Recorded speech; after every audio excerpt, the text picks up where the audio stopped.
Aqui. Bom, a gente estava falando na aula passada de gestão territorial. Hoje eu vou fechar esse assunto com vocês, né? Gestão do território, no caso aqui, território brasileiro. Nós falamos das políticas que devem ser adotadas dentro da gestão territorial. No caso do Brasil, essa gestão territorial ela passa a ser adotada a partir de 1950, né? Por que essa data? Porque é o período em que nós temos ali a expansão industrial no país e também a expansão das grandes cidades, né? São Paulo e Rio de Janeiro passam a receber ali uma grande quantidade de pessoas vindas do campo. Então, as pessoas que iam deixando o campo, elas partiam para esses grandes centros urbanos em busca, né, principalmente de uma melhoria da qualidade de vida, tá? E aí, com a Revolução Verde também, que vai acontecendo no campo, que é a entrada das máquinas, ocorre uma coisa ali que nós chamamos de êxodo rural. Então, as pessoas eram expulsas também do campo. Acontecendo, né, ou promovendo ali um inchaço urbano. Então, aumenta o número de pessoas vivendo nas cidades, né, muito maior do que as pessoas que vivem no campo. Tá? Então, esse aumento ali de pessoas vivendo nas cidades do que no campo leva o governo num todo, né, governo federal, governo estadual, municipal, a traçar ali algumas medidas. As medidas são definidas como gestão territorial. Então, a partir dessa gestão territorial, da análise da sociedade, é que eles vão investindo em obras dentro dos centros urbanos, né? Obras de infraestrutura mesmo. Dentro da gestão territorial tem uma obra que ela é sempre discutida dentro das cidades, porque ela é a principal causadora da desigualdade social, que é a falta de habitação. Então, dentro da gestão territorial, analisa-se também a questão habitacional ali daquela região, do país, tá? Então, do território. Então, essa gestão territorial é para analisar mesmo o território. Como esse território ele está sendo executado, como está ocorrendo, né? A distribuição ali das áreas, dos serviços, tá? Então, para que possa o governo ir corrigindo, né? Dentro da gestão territorial tem o planejamento urbano também que a gente tem falado, né? Então, para você desenvolver ali uma cidade, você tem que planejá-la. Várias cidades aqui do Brasil não foram planejadas. E aí o que acontece?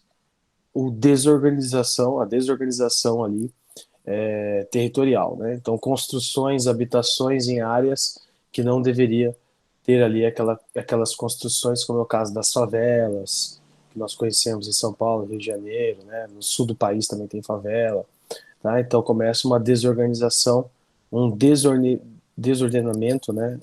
Habitacional, áreas que vão sendo ocupadas, tá? Outra questão também da gestão territorial é o consumo do território, a utilização dele, mas com sustentabilidade. Isso também passou a ser discutido em vários países, no Brasil também não seria diferente. Então, a expansão das cidades e o uso sustentável dela, para que os recursos naturais eles não venham a faltar um dia, né? Ou para que venha a faltar, mas tá, um período posterior, né? Para que as próximas gerações ainda consigam ter ali acesso a essas cidades, aos recursos naturais, a tudo o que é fornecido pela natureza, né? Principalmente para que ela não se esgote, tá? Eu acho que é 738, alguma coisa assim, se eu não me engano. É o conteúdo que a gente estava trabalhando na aula passada. A gente está fechando ele hoje, vai fechar ele hoje. Eu falei para vocês que dentro dessa gestão, beleza, Gabriel? Dentro dessa gestão tem ali gestão de várias áreas, né? A primeira ali dos recursos hídricos, que deve ser analisada, porque o recurso hídrico ele é um recurso que ele vai se esgotar. Eu já tinha comentado com vocês também na aula passada, nós temos no planeta 97,5% de água, mas essa água, esses 97,5% água salgada, aí sobra 2,5% de água doce, que estão distribuídas em rios, lagos, aquíferos, geleiras e neves eternas. O Brasil é um país que, que a sua formação o favoreceu bastante, porque ele tem muito recurso hídrico, água que pode servir ali para abastecer a população, porém tem que ter um cuidado, né? Tem que ter um cuidado primeiro com a expansão das cidades, depois com a expansão da atividade agrícola, né? Ou da agropecuária, porque você pode contaminar esses recursos e a água também pode vir a faltar aqui, como já está faltando em outros países, né, do nosso planeta. Então tem outros países que já não têm água. O Oriente Médio já não tem água, né, os países do Oriente Médio, os países do Sudeste Asiático, países da América do Norte, o México, por exemplo, né? São Paulo, há uns anos atrás, ficou sem água também, secou ali o reservatório de água daquela região, né, do Sudeste. Então, são esses desdobramentos que a gente tem que estar analisando, né, justamente dessa gestão de recursos hídricos, tá? Porque é aí que a gente tem que ver o seguinte, o quanto nós estamos utilizando de água e o quanto nós estamos degradando o solo. Por quê? Porque lembra do ciclo hidrológico, a água que corre pelo solo, a água que faz o processo, né, de condensação, aquela água que depois precipita novamente, a água que está no aquífero, o quanto dessa água está sendo contaminada. Isso aí lá para frente vai implicar muita coisa para a gente também. Por isso a gestão dos recursos hídricos, para que esse recurso no futuro não venha a faltar, né, para que a gente use com sustentabilidade. É claro que não ou não somos nós aí os responsáveis principais pelo grande consumo de água do planeta, não é o consumo doméstico, e sim a agricultura. Então, a expansão das atividades agrícolas também leva à expansão da utilização de água, né? Então, isso é uma das formas também da gente analisar a sustentabilidade desse recurso. E o Brasil, por ser abundante em água e também ter um grande desenvolvimento do setor primário, ele acaba utilizando mais esse recurso, né? Então a gente tem que estar atento a esse assunto e atento a essa gestão aqui, principalmente a gestão de recursos hídricos, tá? Nós falamos um pouquinho dela também na aula passada, né? Então ela tem ali três legislações que vão determinar aí o uso desse recurso. Primeiro, a outorga, estabelece o critério, controle e fiscalização da água dentro do território, né, para manter ali a conservação dos ambientes, preservação deles, a gente já tinha comentado, enquadramento, plano de mestre para reduzir o impacto da qualidade das águas dos rios, né, a contaminação deles, então o tratamento dessas águas, tá? Redução de vulnerabilidade e eventos extremos, que é a tal da segurança hídrica. A gente vai ver que esse termo segurança, dentro de gestão, ele aparece sempre, né?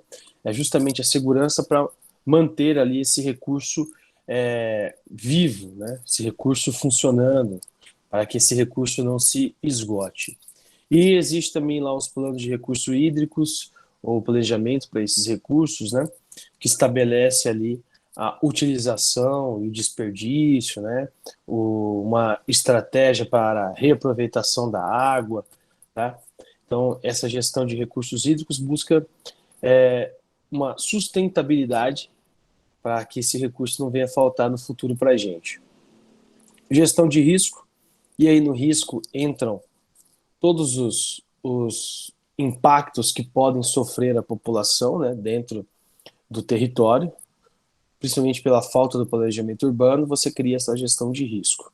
Pessoas ocupando áreas irregulares, o descarte de lixo doméstico, o descarte de esgoto, a utilização inadequada ali, o descontrole, né, desperdício de água, tá? Tudo isso aí gera uma gestão de risco para a gente poder analisar, né? Então, olha lá, fontes de risco, que são a pressão sobre os projetos e áreas, sobre a sociedade, que por sua vez exerce impacto sobre o meio ambiente. Então, todos os recursos que estão gerando impacto ali na sociedade, né, e vão gerar impacto sobre o meio ambiente, entram dentro aí dessa gestão de risco, tá? E aí vem quem? Os impactos, variação de clima, então, aquecimento global, está sendo discutido por quê? Porque a gente tem que passar por essa gestão de risco, eliminação de gases para a atmosfera, o aquecimento global acaba concentrando ali um aumento de temperatura dentro do planeta, o que acaba prejudicando o desenvolvimento da vida aqui dentro. Então, vira uma gestão de risco, né? Aí vem os projetos de controle, que é justamente para você continuar se desenvolvendo, né? Continuar produzindo dentro desses territórios, porém controlando os gastos, né? Os desgastos, melhor dizendo, do meio ambiente, né? Os desgastes dele, tá? Para que não se esgote nenhum tipo de recurso, tá? Principalmente a água, a vegetação, né? Que são fundamentais ali para o desenvolvimento da vida. Segurança hídrica, que a gente acabou de comentar, então parte que desenvolve ações de prevenção, mitigação, né? Propagandas que aparecem na TV lá, para reduzir o desperdício da água, né? As propostas para que você desperdice menos água também, né? Não lave carro em casa, aquelas coisas todas, né? Ao invés de lavar o quintal, dê uma varrida nele. Justamente assim você vai diminuindo a quantidade de água ali que você está gastando, né? E assim você permite que o desgaste do meio ambiente ele acabe sendo menor, tá? Caso contrário, né, se não tiver essa gestão de risco aí, a degradação ela tende a aumentar. Não que no nosso caso ela não tenha aumentado nos últimos anos, que vocês estão acompanhando os telejornais, eu já pedi, tem que acompanhar, vocês vão fazer provas já no ano que vem, esses grandes exames seriados aí, né? E vocês estão acompanhando, por exemplo, que o Brasil pode sofrer algumas sanções econômicas, né? O que são sanções? Penalidades, bloqueios econômicos com outras nações, decorrentes principalmente do desgaste, né, da floresta amazônica, desmatamento, queimadas da floresta. Tá? Então, isso aí tem feito com que o Brasil se isole no mundo econômico. Né? Ele pode sofrer ali aquelas sanções econômicas. Tá? Os riscos relacionados ali com a água, principalmente devido ao efeito sobre a população, o aumento da população, ele aumenta o consumo desse recurso, né? Não só o consumo da água, mas também aumenta a liberação do esgoto. O esgoto, a tendência dele, quando não tratado, é cair em um desses recursos hídricos, é ir para o rio, por exemplo, né?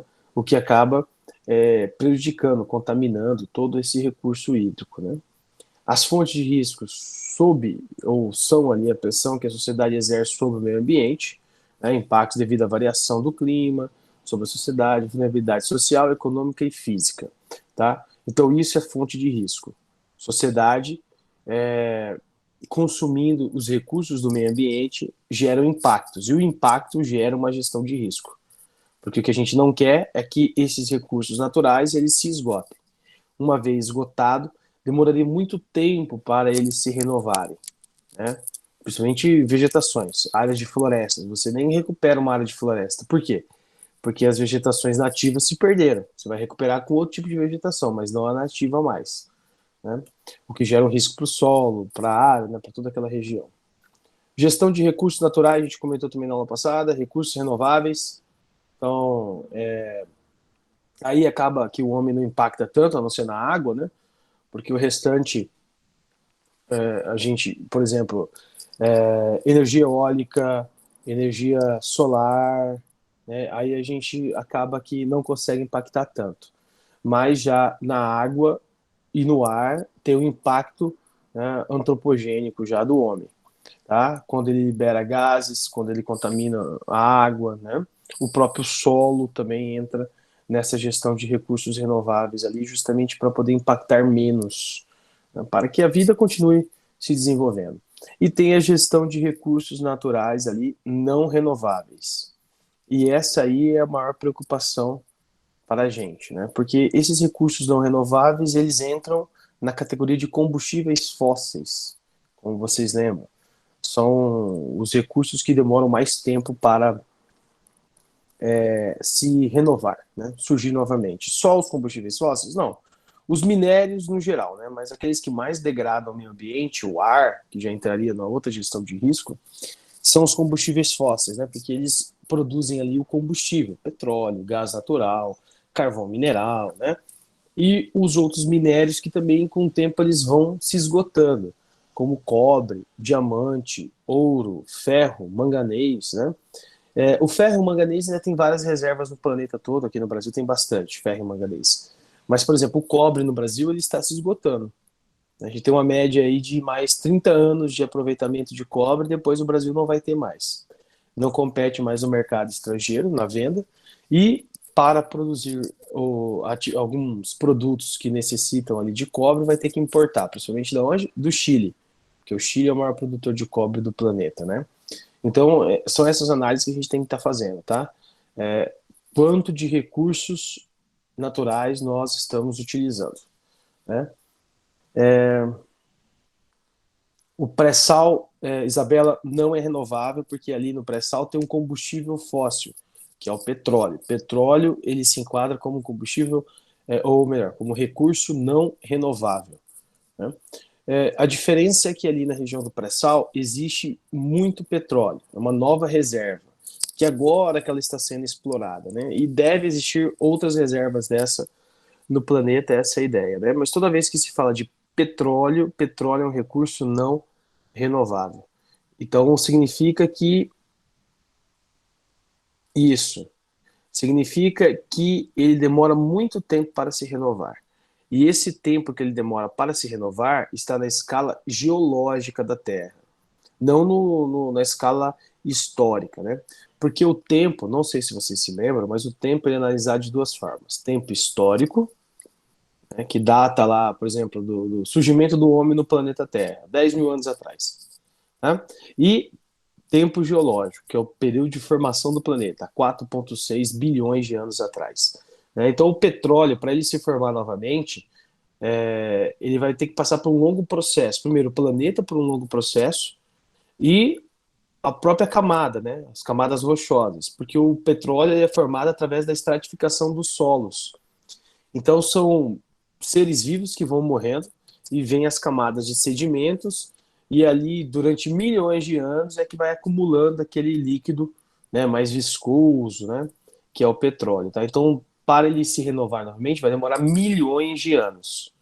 Né, milhões de anos para a gente ter esse recurso novamente. Por isso que eles são não renováveis. Beleza?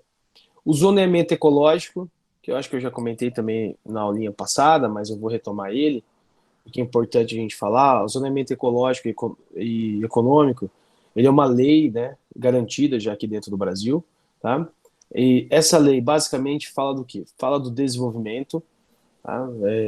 Que ocorre dentro do território, né, dentro da gestão do território. Então você pode produzir, você pode desenvolver, desde que você siga ali as regras, né, jurídicas, as leis, tá? Então existe lá propriedades rurais que devem e têm por obrigação, através de lei, manter preservada tantos por cento do seu território. Isso é a lei que garante, né? Se fizer e desmatar, o que acontece com o proprietário? Ele vai sofrer sanções, né? Ele vai responder na justiça por isso, né? Dependendo da área devastada, pode ser até preso, pagar multas, né? Então vai ter todo um transtorno. Por isso que existe uma lei para a preservação permanente, né, dessas áreas. Tá? Então você consegue ter ali desenvolvimento econômico e também desenvolver a parte ecológica, ou seja, a parte ambiental. De certa forma, a ZE serve como uma proteção ambiental. Tá? É isso que eu quero que vocês entendam. Proteção ambiental para o desenvolvimento próprio econômico. O mundo hoje, ele está ligado a esse tipo aqui de atividade. Ele está ligado a atividades econômicas, mas ele também está ligado aos países que preservam, conseguem produzir e preservar ao mesmo tempo. Geralmente, esses países que conseguem produzir e preservar ao mesmo tempo são os países em que os desenvolvidos gostam de comprar mais, porque a população gosta e cobra mais que os países eles preservem, principalmente países europeus. Tá? Então, um dos motivos do nosso tratado Mercosul-União Europeia não ter sido assinado ainda é porque alguns países do Mercosul, e aí eu cito o Brasil, não têm respeitado esse acordo, né, de preservação, tem degradado mais. Então o acordo vai demorar mais tempo para sair, tá? Se um dia ele sair de fato, né? Então, ali, de fato, dadas as especificidades econômicas, sociais, ambientais e culturais existentes, as vulnerabilidades e as potencialidades também são distintas e, consequentemente, o padrão de desenvolvimento não pode ser uniforme. Uma característica da ZEE é justamente valorizar essas particularidades, né, que se traduzem no estabelecimento de alternativas de uso e gestão para ali as vantagens competitivas do território, né? Então, o objetivo da ZE é que você produza, né, mantenha o seu território produtivo, tá? E pode ser altamente produtivo, não importa, desde que consiga preservar o meio ambiente. E é possível fazer isso? É possível fazer isso, tá? É possível você ser altamente produtivo e, ao mesmo tempo, você também respeitar ali o meio ambiente, né? Mantendo ele. Por que que existe essa necessidade de preservar o meio ambiente? Porque assim você degrada menos, você tem contato menor com as espécies selvagens, né? E você impacta menos o meio ambiente também. A gente tem falado tanto isso não é uma pauta mais só ambientalista. Hoje, o meio ambiente ele é discutido por organizações capitalistas. As grandes empresas discutem preservação. Tá? As grandes potências desenvolvidas discutem preservação. Isso não é mais uma coisa só de ambientalista. Isso hoje é do capitalismo moderno. O capitalismo ele se reconfigura a todo momento. E a atual configuração do capitalismo é preservação de meio ambiente e produção, produtividade, né? Isso está característico entre eles ali, tá? Deixa eu ver se tem mais uma coisinha aqui. O ano que trabalha sobre o aquecimento global no... Não entendi. Aquecimento global no... Não peguei o finalzinho ali. Põe de novo essa pergunta aí no Brasil. Se tem alguma organização que trabalha, tá. Assim, só fechando aqui, essa aqui é a lei do Zé, também tinha comentado com vocês na aula passada, né? É, aquecimento global é trabalhado em todos os países, né? Porque o aquecimento global, como ele pega uma área que é muito maior, que é a área atmosférica, né? Camada de ozônio, tem toda essa questão. Então não é um país só, né, que deve trabalhar ali, ou não é só uma área do Brasil, por exemplo. São todos os países em conjunto. Quando o Brasil discute, por exemplo, emissão de gases poluentes, ele já está trabalhando aquecimento global. Tá? Quando no Brasil se discute queimadas da floresta amazônica, que liberam ali dióxido de carbono para a atmosfera, ele já está trabalhando aquecimento global. Beleza? Então, se atenta a essas políticas públicas de redução de queimadas, redução de desmatamento, redução de emissão de gases, porque isso já é uma política internacional de redução do aquecimento global. Todos os países estão trabalhando em conjunto para isso, ou deveriam estar, né? Porque tem alguns que não, como Estados Unidos e China, tá? Não caminham juntos nessa ideia, né? De redução desses poluentes, beleza? Mas o Brasil, vocês não tem um grupo específico para analisar aquecimento global. Não tem. Tem grupos para reduzir ali a emissão de poluentes para a atmosfera, que impactam direto no aquecimento global. Tá? Terras quilombolas, a gente chegou a comentar, né? Também faz parte dessa gestão territorial. Então, os quilombos, o que são quilombos? Negros escravizados fugiam das áreas de rurais, né? Onde eles eram mão de obra gratuita, né, mão de obra escrava, tá? Então eles fugiam ali da tortura, do massacre, da morte, né? De uma vida traçada ali para enriquecer um barão europeu, e eles iam para essas áreas afastadas onde eles tendiam ali, né, a promover o desenvolvimento deles. O maior quilombo do Brasil foi Palmares, né?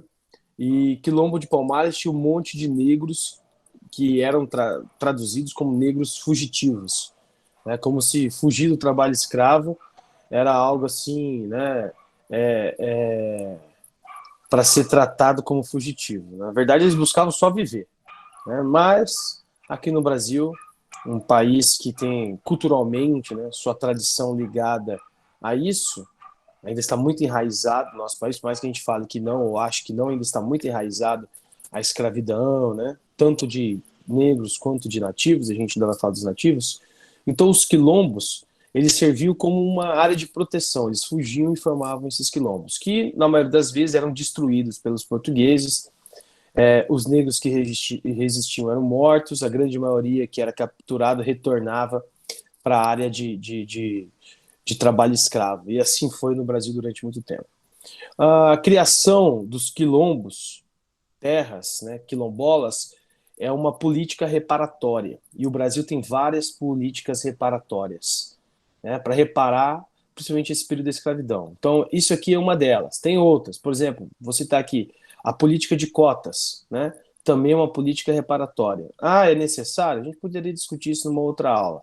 Mas é extremamente necessário você reconhecer que o seu país foi o último país a abolir a escravidão do mundo, né? Teve escravos e fez tráfico de pessoas durante mais de 300 anos. Né? É necessário você reconhecer que a maioria da população que vive, né, em condição ali de subnutrição nesse país, de pobreza, miséria, fome, é composta por negros. A maioria da população carcereira do país é composta por negros. Então, alguma política reparatória deve ser feita. Você tem que reparar o passado, né? Para você mudar o futuro. Essa é a ideia dos governos passados. Então, até o decreto das terras quilombolas foi criado em 2003 e essas terras elas são obrigatórias, né? Elas pertencem a essas comunidades negras, né, de pessoas que foram trazidas para o Brasil através da migração compulsória, ou seja, forçada. Não queriam vir para cá, mas era colocado dentro do navio e trazido mesmo assim, né? Existe toda uma coordenação para poder analisar essas terras quilombolas e a manutenção delas, né? Superintendência, tá? A mesma coisa serve aqui para as terras indígenas. Também tem uma lei, decreto, que garante ali o direito às terras indígenas. Tá? Aí essas terras indígenas, ó, lembra lá, os povos nativos, originários desse território, os índios. Né? Já existiam povos aqui, os portugueses não chegaram numa terra desabitada, já tinha gente, né, vivendo. E mesmo assim os nativos foram dizimados, torturados, escravizados, e assim foi. Uma população de em torno de 3 a 5 milhões de habitantes aqui dentro se resume hoje a 300 mil. Olha só o que ocorreu aqui dentro, se não um genocídio em massa desses nativos, né? Às vezes nem pelas guerras, simplesmente pela doença. Lembram que eles não tinham anticorpos para aguentar as doenças dos europeus, então os nativos iam morrendo. E nesse período de pandemia no Brasil, se você analisar o quanto de nativo já morreu, né, então seria ali um novo, uma nova colonização europeia no país, na atual conjuntura, né? Porque eles estão sendo contaminados por essa doença que foi o rico que trouxe para o Brasil, né? E os nativos também estão morrendo agora nesse processo, tá?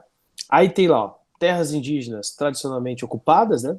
Que são garantidas pelo decreto de 88, reservas indígenas, tá? Que são terras doadas por terceiros, adquiridas ou desapropriadas pela União.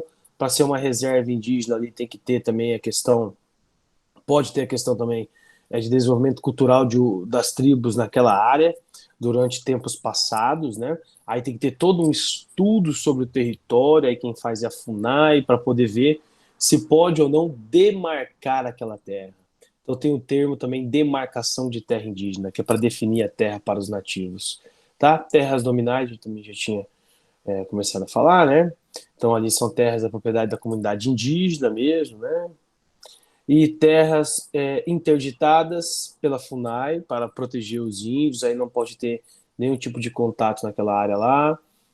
Aqui, reservas indígenas, encaminhadas como reserva indígena, né? Aí tem áreas que se encontram procedimento administrativo, visando ali sua aquisição, compra direta, desapropriação ou doação, que aí vai ser encaminhada para ser uma reserva indígena, então tem as seguintes etapas, e as regularizadas, que já são áreas de reservas, e aí não podem ser tiradas dos nativos, né? Tem governos aí que querem tirar os nativos do território para poder explorar recursos minerais. Pode fazer isso? Não pode. A lei, a Constituição não permite, né? Não permite, mas tem gente que está tentando modificar essas leis justamente para explorar essas áreas dos índios, tá?